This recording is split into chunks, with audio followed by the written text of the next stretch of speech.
না আমার না বিশ্বাস হচ্ছে না, বুঝছেন? আমার কোনোভাবে বিশ্বাসই হচ্ছে না যে আমি আপনারই বিয়ে করেছি। মানে হয়েছে কি, আমি তো অনেক দিন ধরে এরকম একটা স্বপ্ন দেখেছি। তো স্বপ্ন দেখতে দেখতে স্বপ্ন দেখার অভ্যাস হয়ে গেছে এবং আমি বুঝেছি আমার স্বপ্ন বোধহয় স্বপ্নই থেকে যাবে, কোনোদিন পূরণ হবে না। পূরণ হয়েছে? পূরণ হয়েছে কি, পূরণ হয়ে উপচয় পড়তেছে। আচ্ছা, আমি তো এই বিষয়ে অনেক দিন ধরে স্বপ্ন দেখেছি, সাধনা করেছি, তারপরে আপনার পাইছি। কিন্তু আপনি আমারে বিয়ে করলেন কিসের জন্য বলেন তো? এখনই জানতে চান? খুব শুনতে ইচ্ছে করতেছে, বলেন না। আপনি একজন সহজ সরল এবং ভালো মানুষ, সেজন্য। আপনি আমার তো ভালো মানুষ করছেন, কিন্তু আমার জীবনে দুটো অপরাধ আছে, যখনই মনে হয় আমার এত খারাপ লাগে, বুঝেছেন? আমি আসলে ভালো মানুষ না। কি করেছেন? অবশ্য আপনি আমার স্ত্রী, সব খুলে বলাই ভালো, তাই না? মানে হয়েছে কি, তা না ছোট, বুঝেছেন, ক্লাস 8-এ পড়ি। আমাদের পাশের বাড়ি একটা খেজুর গাছের রস নামায় নিয়ে এসেছি, তার মানে আমি একটা চোর। এইটুকুই? না, তারপরে যেটা করেছি সেটা আরো জঘন্য অপরাধ, বুঝেছেন? ওই যে রসের কলস নামায় আনলাম, রস তো খেয়ে ফেলেছি। করেছি কি, ওই কলসের ভিতরে পুকুরের পানি ঢুকে তারপরে আবার ওই খেজুর গাছে টাঙায় রেখে এসেছি। এটা করেছেন কেন? আমি চালাক না, যাতে তারা বুঝতেই না পারে যে আমি চুরি করেছি। কিন্তু পরে যা হয়েছে তা কিরকম করে কব আপনারে। মানে ওই বাড়ির লোকজন তো এই পুকুরের পানির রস মনে করে খাইয়েছে, তার জন্য ডায়রিয়া হয়েছিল, বুঝেছেন? মনে করলেই এত খারাপ লাগে যে কাজটা আমি কেন করেছি। শোনেন, ছোটবেলায় এরকম অপরাধ সবাই করে থাকে, এটা কোনো ব্যাপার না। সেটা ঠিক আছে, আপনি আমারে ভালো মানুষ বললেন, বুঝলাম। কিন্তু আপনি যে আমার কি দেখে বিয়ে করলেন আমি তো বুঝতে পারিনি, একটু ভাঙিয়ে বলবেন আপনি? এখনই বলতে হবে? বলেন না। আমি একজনকে ভালোবাসতাম। মরে গেছে না? মরেনি, বেঁচে আছে।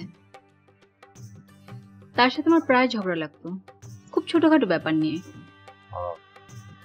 তার মেইন প্রবলেম ছিল সে অনেক সন্দেহবাদী, আর সন্দেহ নিয়ে তো রিলেশন কন্টিনিউ করা যায় না। তারপর আমাদের সম্পর্কটা একটা সময় ভেঙে যায়। আমি সুইডেন চলে যাই। সেখানে যাওয়ার পর ওইখানেও আমার একটা বাঙালি ছেলের সাথে পরিচয় হয়, ভদ্র, মেধাবী। তারপর আমরা সিদ্ধান্ত নিয়ে আমরা বিয়ে করব। আমাদের এঙ্গেজমেন্টও হয়ে যায়।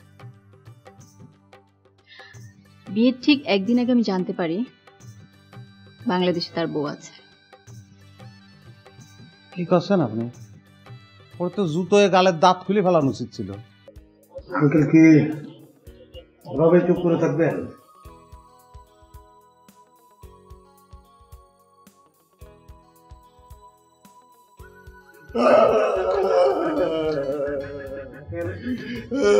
আঙ্কেল আঙ্কেল শান্ত হন, শান্ত হন। আপনি বসেন, আপনি বসেন, বসেন।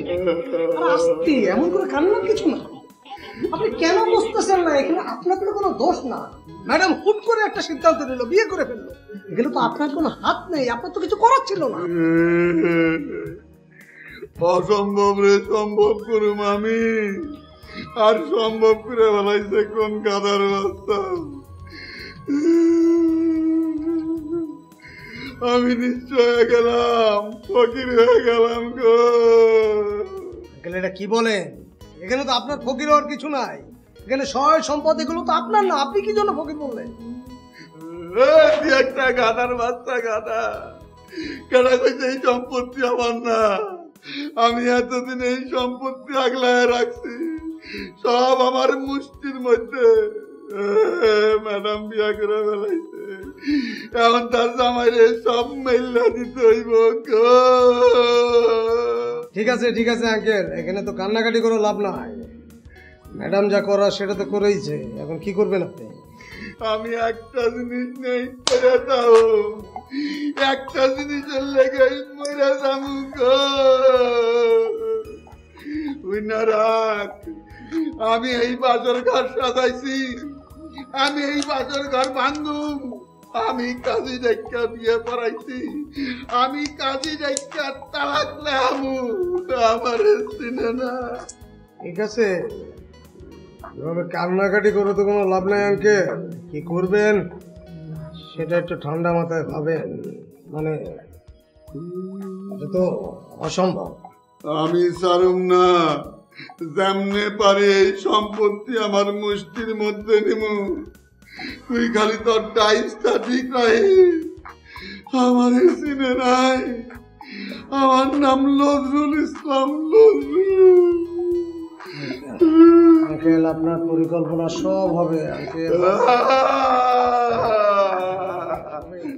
আমারে পৈর বানায় দিতে হবে হবে হবে সব হবে। আমারে নিত্য বানায় দিতে হবে হবে তো।